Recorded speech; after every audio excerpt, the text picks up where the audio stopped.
Olá, meus amigos, olá, minhas amigas do Legislação Integrada. Aqui quem fala é o professor Bruno Valente e a nossa conversa de hoje é sobre o informativo 1052 do STF, que traz decisões bem interessantes e com muita cara de prova. Então, antes de conversar, fica aquele convite para você que ainda não nos segue, que ainda não ativou o sininho, seja no Spotify, Deezer, Apple Podcasts, Google Podcasts ou mesmo lá no YouTube. Não deixa de seguir a gente, não deixa de ativar esse sininho para você ficar sabendo de todas as novidades. E também não deixa de compartilhar com os amigos para dar essa força para esse canal crescer.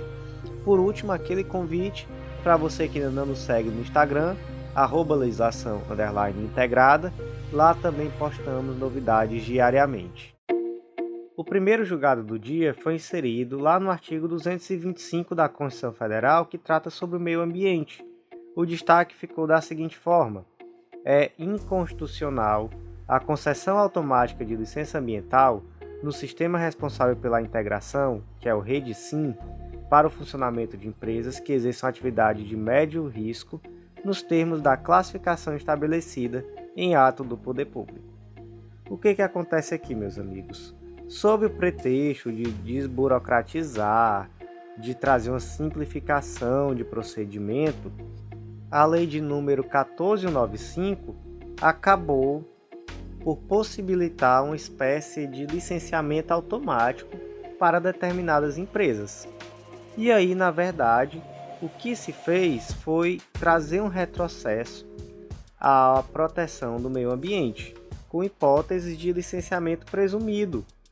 E aí o STF entendeu que essas disposições que traziam o licenciamento ambiental automático são inconstitucionais porque eles simplificam a ponto de esvaziar o licenciamento ambiental, que é um instrumento apto e necessário para assegurar a proteção do meio ambiente. E aí se traz um grande retrocesso na tutela do meio ambiente, disfarçado de desburocratização, de simplificação, enquanto na verdade não é nada disso. É pura e simplesmente a facilitação da tomada de ações contrárias ao meio ambiente. O próximo julgado do dia também foi inserido no artigo 225 da Constituição Federal, também trata sobre tutela do meio ambiente. O destaque ficou assim: são inconstitucionais as normas que, a pretexto de reestruturarem órgãos ambientais, afastam a participação da sociedade civil e dos governadores do desenvolvimento e da formulação de políticas públicas, bem como reduzem, por via de consequência, o controle e a vigilância por eles promovidos. O que aconteceu? O decreto de número 10224 de 2020 extinguiu a participação da sociedade civil no Conselho Deliberativo do Fundo Nacional do Meio Ambiente. E, além disso, ele excluiu a participação de governadores no Conselho Nacional da Amazônia. Então, olha só, qual é o interesse aqui desse decreto? É de retirar a participação da sociedade civil do debate ambiental. Mas não só isso, também de retirar os governadores desse debate. Então, lá no Conselho Nacional da Amazônia, os governadores deixaram de ter participação. Foi extinto também o Comitê Orientador do Fundo da Amazônia, ou seja, a ideia é concentrar essas ações o máximo possível no governo federal e retirar a sociedade civil do debate. Dessa forma, esvaziando a finalidade desses conselhos, esvaziando a situação, ou melhor, a atuação da sociedade civil na tomada de decisões. E aí, foram declarados inconstitucionais o artigo 5º desse decreto, 10224 de 2020, que extinguiu a participação da sociedade civil no Conselho Deliberativo do Fundo Nacional do Meio Ambiente, e foi declarada também a inconstitucionalidade, do decreto 10239 de 2020, nesse ponto especificamente na exclusão dos governadores do Conselho Nacional da Amazônia Legal. E por último, também foi declarado inconstitucional o dispositivo lá no decreto 10223, que extinguiu o Comitê Orientador do Fundo da Amazônia. O próximo julgado do dia foi inserido lá na Lei Complementar 80 de 94, que é a Lei Orgânica da DPU. é um julgado muito importante para quem estuda para a Defensoria Pública. O destaque ficou assim: é inconstitucional a norma estadual que estabeleça, no âmbito do Poder Judiciário local, cargos de advogado da Justiça Militar, vocacionados a patrocinar a defesa gratuita de praças da Polícia Militar. Essa lei, meus amigos, é a lei de número 12.832 de 98 do Estado do Ceará. Essa lei foi julgada inconstitucional. Ela trazia a previsão de advogados que atuavam junto à Justiça Militar para patrocinar a defesa de praças da Polícia Militar. E por que é inconstitucional? Porque não se coaduna com aquele modelo que está previsto lá no artigo 134 da Constituição Federal de assistência jurídica aos necessitados prestada através da Defensoria Pública. E não se coaduna também com aquele modelo que está previsto lá na Lei Complementar 80. Então não é possível o Estado, ainda que haja uma boa intenção, não é possível que o Estado traga, à margem das defensorias públicas instituídas pela própria Constituição Federal, um modelo próprio de patrocínio jurídico desses praças da Polícia Militar. Então, esses indivíduos, sendo necessitados, eles devem ser assistidos pela Defensoria Pública e não por um órgão específico criado por lei estadual. O próximo julgado do dia foi inserido na Constituição Federal e o destaque ficou assim: é a Tese de Repercussão Geral, tema 599. A Emenda Constitucional número 57 de 2008 não convalidou o desmembramento municipal realizado sem consulta plebiscitária e, nesse contexto, não retirou o vício de legitimidade ativa existente nas execuções fiscais que haviam sido propostas por municípios ao qual fora acrescida, sem tal consulta, área de outro para a cobrança do IPTU quanto a imóveis nele localizados. Vamos lá, meus amigos. O que diz o artigo 18, parágrafo 4º da Constituição Federal? Diz que a criação, incorporação, fusão e desmembramento de municípios far-se-á por lei estadual dentro do período determinado por lei complementar federal e dependerão de consulta prévia, mediante plebiscito, às populações dos municípios envolvidos após a divulgação de estudos de viabilidade municipal apresentados e publicados na forma da lei. Então vamos lá, o que é necessário para criar um município, para desmembrar e etc. Primeiro ponto, lei complementar federal, e aí essa lei complementar federal ela deve trazer o procedimento, bem como o período em que poderá haver essa criação, desmembramento, etc. de municípios. Essa lei complementar federal existe? Até hoje não. Segundo ponto, deve haver um estudo de viabilidade municipal. Terceiro, um plebiscito para a população dos municípios envolvidos. E quarto, uma lei estadual também tratando sobre o tema. E aí, para que você saiba, essa redação do artigo 18, parágrafo 4º foi inserida pela Emenda Constitucional 15 de 96. Fora isso, meus amigos, é importante que se saiba que lá no artigo 96 da DCT diz que ficam convalidados os atos de criação, fusão, incorporação e desmembramento de municípios, cuja lei tenha sido publicada até 31 de dezembro de 2006, atendidos os requisitos estabelecidos na legislação do respectivo estado à época da criação. Porque, veja bem, muitos estados eles criaram leis estaduais que permitiam esse desmembramento. Acontece que, como não existe a lei federal, essas leis estaduais são inconstitucionais. Só que aqui no artigo 96 da DCT houve uma convalidação daqueles municípios que foram criados com base em leis publicadas até 31 de dezembro de 2006. E aí vem a questão. Veio esse artigo 96 da DCT, mas é possível convalidar aqueles municípios que foram criados sem plebiscito? E aí a resposta é não. Por que não é possível? Porque aqui o que se abriu margem foi para convalidar aqueles municípios que foram criados a despeito da existência de lei federal, o que não é possível, já que essas leis estaduais são inconstitucionais, foi tão somente uma modulação de efeitos. Mas, se não houve o plebiscito, não há como convalidar. Veja só o tema de repercussão geral 400. A exigência da realização de plebiscito, conforme se determina no artigo 18, parágrafo 4º da Constituição Federal, não foi afastada pelo artigo 96 da DCT, pela emenda número 57 de 2008, sendo ilegítimo o município ocupante para cobrar o IPTU nos territórios indevidamente incorporados. Além disso, o que diz o tema 599, a emenda constitucional 57 de 2008, não convalidou o desmembramento municipal realizado sem consulta plebiscitária e, nesse contexto, não retirou o vício de ilegalidade ativa existente nas execuções fiscais que haviam sido propostas por municípios, ao qual fora acrescida sem consulta área de outro para cobrança de IPTU quanto a imóveis nela localizados. Então veja bem, não houve um afastamento da necessidade de plebiscito, só se criou ali uma exceção com modulação de efeitos para convalidar aqueles municípios que foram criados a despeito da inexistência de lei federal.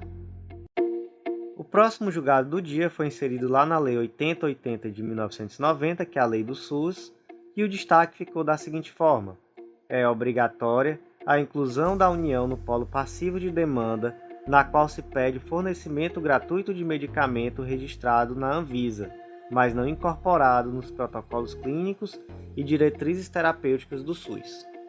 E aí, meus amigos, é exatamente o contrário daquilo que a gente conversou em um dos nossos últimos podcasts, que trata lá do informativo número 734 do STJ. Então o STJ decidiu no dia 26/4 de uma forma e o STF decidiu de forma completamente oposta lá no dia 26/4 também. Então no mesmo dia estavam os dois decidindo coisas extremamente opostas, um totalmente diferente do outro. Veja só que loucura, não é isso? Mas vamos lá, vamos entender, vou explicar aqui de novo aquilo que eu já fiz lá no informativo de número 734, mas agora eu vou trazer a divergência, já que naquele momento eu expliquei de acordo com o que foi decidido pelo STJ. Amigos, em primeiro lugar, o dever do Estado de fornecer medicamentos, ele é solidário em relação a todos os entes. Então, o indivíduo, quando ele vai requerer medicamento, ele pode propor essa ação contra um ou vários entes. Então, pode ser só contra o município, pode ser contra Estado e município, pode ser só contra a União, pode ser União, Estado e município, enfim, ele vai escolher contra quem ele vai propor e qualquer um desses é solidariamente responsável pela oferta dos medicamentos. Onde é que tem dizendo isso? Lá no tema de repercussão geral 793. Os entes da federação, em decorrência da competência comum, são solidariamente responsáveis nas demandas prestacionais na área de saúde e, diante dos critérios constitucionais de descentralização e hierarquização, compete à autoridade judicial direcionar o cumprimento conforme as regras de repartição de competências e determinar o ressarcimento de quem suportou o ônus financeiro. Então, pode propor contra um, contra 2, contra 3, e a questão do ônus financeiro, isso daí é algo que vai ser decidido posteriormente entre os entes. Acontece que existe uma exceção. Qual é essa exceção? É quando o medicamento não tem registro na Anvisa. E Bruno, dá para exigir do Estado medicamento não registrado na Anvisa? Excepcionalmente dá. Veja só. Tese de repercussão geral, tema 500. 1. O Estado não será obrigado a fornecer medicamentos experimentais. 2. A ausência de registro na Anvisa impede, como regra geral, o fornecimento de medicamento por decisão judicial. 3. É possível excepcionalmente a concessão de medicamentos sem registro sanitário, em caso de mora irrazoável da Anvisa em apreciar o pedido, e é um prazo superior àquele previsto lá na Lei 13.411, quando preenchidos 3 requisitos. 1. A existência de pedido de registro no Brasil, salvo no caso de medicamento órfão para doenças raras ou super-raras. 2. A existência de registro do medicamento em renomadas agências de regulação no exterior. E 3. A inexistência de substituto terapêutico com registro no Brasil. Então, nesse caso excepcional, onde já existe ali um pedido de registro no Brasil e há uma mora desarrazoada, salvo no caso daqueles medicamentos, né, que são para doenças raras ou super raras, aí realmente se dispensa até mesmo esse pedido. 2. Que haja esse registro em agências internacionais de alto renome e também que não haja substituto terapêutico no Brasil. Então, nesses casos é possível. O tema de repercussão geral 1161 traz ainda outro caso em que é possível, que é naquele caso em que não há o registro na Anvisa, mas existe a autorização de importação pela Anvisa. Aí, nesse caso, quando há autorização de importação, são outros 3 requisitos: a incapacidade econômica do paciente, a imprescindibilidade clínica do tratamento e a impossibilidade de substituição por outro similar constante das listas oficiais de dispensação de medicamentos e os protocolos de intervenção terapêutica do SUS. Então, aqui são outros requisitos. Existe autorização de importação, apesar de ainda não haver o registro? Existe. Então, aqui você vai analisar somente se há capacidade econômica do paciente ou não, se esse tratamento é imprescindível e se não existe outro tratamento substitutivo, lá nos protocolos de internação terapêutica do SUS. Só que aí o que acontece? Nesses casos em que não há ainda registro na Anvisa, é necessário obrigatoriamente que a União esteja no polo passivo da ação. Então veja só, voltando lá para a tese de repercussão geral 500, tópico 4. As ações que demandem fornecimento de medicamentos sem registro na Anvisa serão necessariamente propostas em face da União. Então, ainda que exista outros entes, então, por exemplo, Estado, município, a União tem que estar obrigatoriamente no polo passivo da ação. Então, aqui a gente faz a primeira diferenciação. Se se trata de um medicamento com registro na Anvisa, você pode propor contra qualquer dos entes, isolado ou cumulativamente. Se o medicamento não tem registro na Anvisa, aí você tem que propor sempre em face da União. A União tem que estar no polo passivo da sua ação. E aí vem a divergência. E aquele medicamento que está registrado na Anvisa, mas que não está incorporado aos protocolos do SUS. Então, não há protocolo no SUS para a utilização desse medicamento. E aí, como é que fica? Como eu já disse para vocês, lá no informativo 734 do STJ, decisão recentíssima, dia 26/4, se disse que nesse caso não é necessário que a União esteja no polo passivo. Então, esse caso aqui, se tem registro na Anvisa, não precisa que a União esteja no polo passivo. Isso que o STJ decidiu. No mesmo dia, lá na casinha do lado, lá no STF, se decidiu exatamente o contrário. Se disse que quando não há a incorporação ao SUS, aos protocolos do SUS desse medicamento, é necessário que a União esteja no polo passivo, igualzinho como acontece em relação àquele medicamento sem registro na Anvisa. Então, meus amigos, eles não se decidem, eles não chegam ao consenso, eles no mesmo dia decidem de forma completamente oposta um do outro. STF diz que nesse caso do medicamento que não está incorporado ao SUS, mas tem registro na Anvisa, a União vai ter que estar no polo passivo. STJ diz que não. E aí você vai ter que ter muito cuidado com a forma com que isso está sendo perguntado na sua prova. Se for uma prova subjetiva, você vai necessariamente fazer a distinção, trazer que existe um contrassenso. Se for uma prova objetiva, você deve se atentar se essa prova cobra a posição de um ou a posição de outro e, eventualmente, caso venha de uma forma genérica, tentar a anulação da questão caso você erre. E caso você esteja propondo uma ação pedindo medicamentos, inclua a União. Então, meus amigos, por hoje foi isso. Eu agradeço muito a você que ouviu até o final e faço aquele convite para que você não deixe de seguir nosso canal, ativar o sininho e compartilhar com os amigos, porque quando você ativa o sininho, quando você segue, você diz para a plataforma que esse conteúdo é interessante para você e ela distribui também para outras pessoas. Então, não custa nada ajudar a gente a fazer esse canal crescer para que haja um estímulo de trazer novos conteúdos como esse gratuitamente. Então é isso, muito obrigado e até a próxima.